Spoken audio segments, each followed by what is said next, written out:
kid, what was your favorite place to eat? Do any of these sound familiar? McDonald's, Burger King, Carl's Jr., or how about Chuck E. Cheese? Well, you may not be surprised, but the world hasn't changed much. In 2003, Bowman did a study of over 6,000 kids and adolescents. 30% of those kids were found to eat fast food on any given day. Today, childhood obesity has become one of the biggest chronic diseases for children around the world. According to the American Academy of Nurse Practitioners, 1 in 3 children are either at risk of being overweight or obese. Truthfully, there are many factors that contribute to this problem. However, I believe that one of the biggest contributors is the lack of parental involvement. Today I will focus on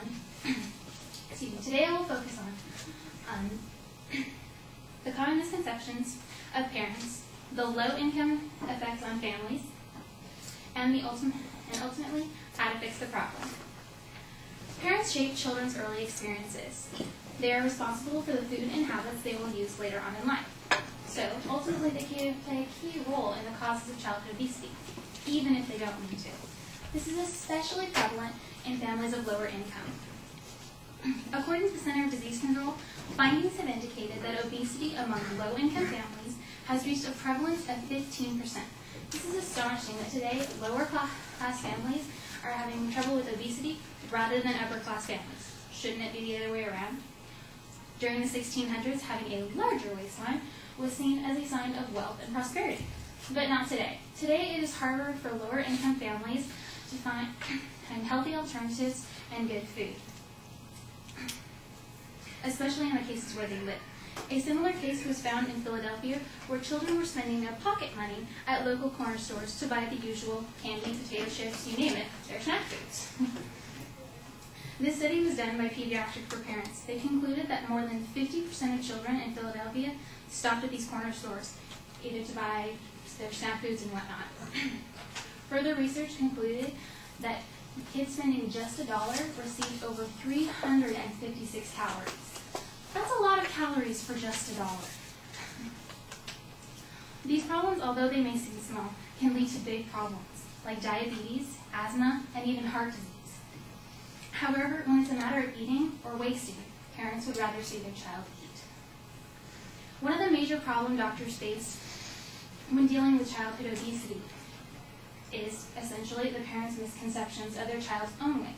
Mothers, especially in ages for children of preschoolers, have a difficult time understanding what their actual weight is. According to the American Journal of Australia, 324 parents surveyed, only 5% of the mothers with overweight preschoolers acknowledge them actually having it. Later researchers interviewed these mothers, and many of them gave excuses of basically they either saying that they were more superior than they were and saying that growth charts had nothing to do with their child's way of life and that they were superior to the medical institutes. Some excuses included they didn't want to seem as harsh parents by using derogatory terms as obese and overweight.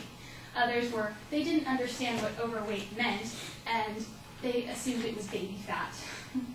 I'm sorry, but if your preschooler weighs 90 pounds, that's a big problem. The average weight of a preschooler should be around 20 to 40 pounds, not 90. According to Lori Alstein, who is a senior science writer at the California Institute of Technology, conducted a similar study, but she spanned it nationwide. She concluded that this blindness of parents is their own fear of actually using these negative terms as overweight and obese, especially if they themselves were teased when they were a child.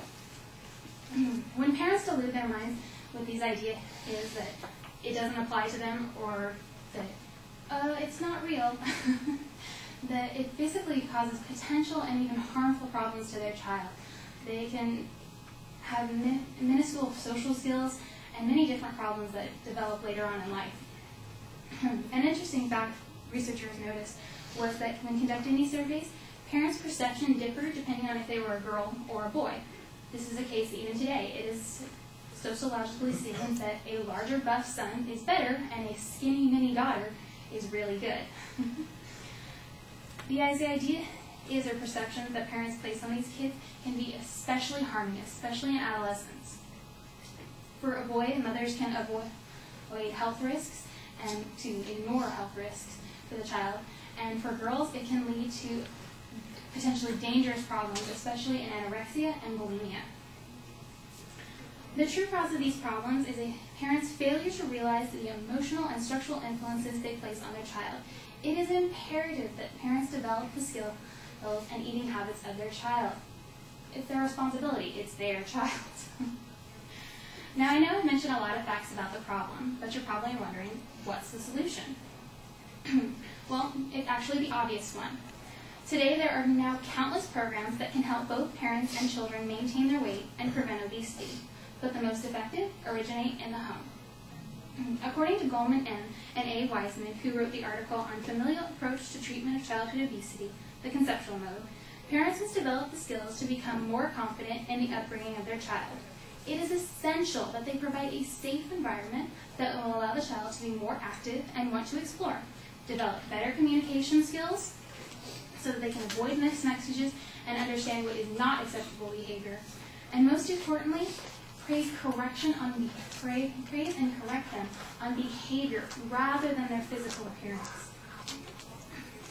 Using praise and encouragement rather than bribes and treats goes a long way with kids. And should parents choose to follow these basic ideas, the child will be more appreciative and understanding of what they are trying to do and be more inclined to follow their suggestions.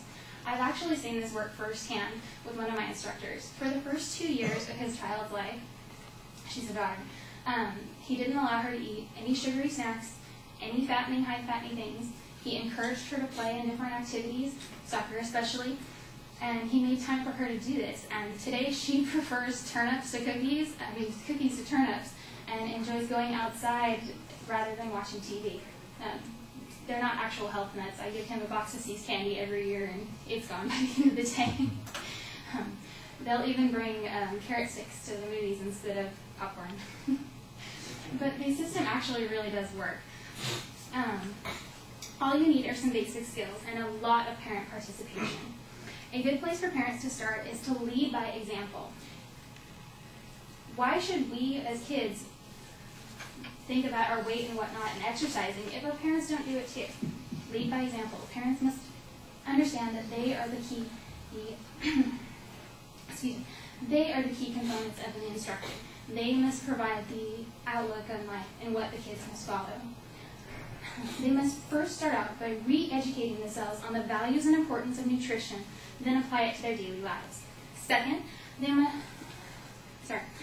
must develop strong communication skills and problem-solving skills. So when the kids encounter a problem, they are able to communicate effectively, because I know as teenagers we all had trouble communicating with our parents. And it's important that they are able to develop the problem skills to solve the problems that they encounter. And lastly, they must create a change in the environment at the home. According to Goldman and Wiseman, establishing new routines is the best way to decrease the day-to-day conflicts and arguments often associated with uncomfortable change processes. Obviously, if you're going through something new and probably making you irritable because you're not eating as much, it's better to have a change in environment, have a structure that your parents are willing to stick to and understand what you're going through. So in conclusion, I believe that it's important that parents take a more active responsibility in their child's well-being, and not just in their health aspects, but also in their overall life. Parents need to know what their kids are doing rather than not. After all, if parents aren't willing to educate their children and understand the importance of health and exercise, then how can we as kids be expected to do so? After all, parents need to realize that they are preparing future generations, and if kids aren't able to understand the importance of these things, then how are they expected to lead our planet in the future? So think about it. Thank you.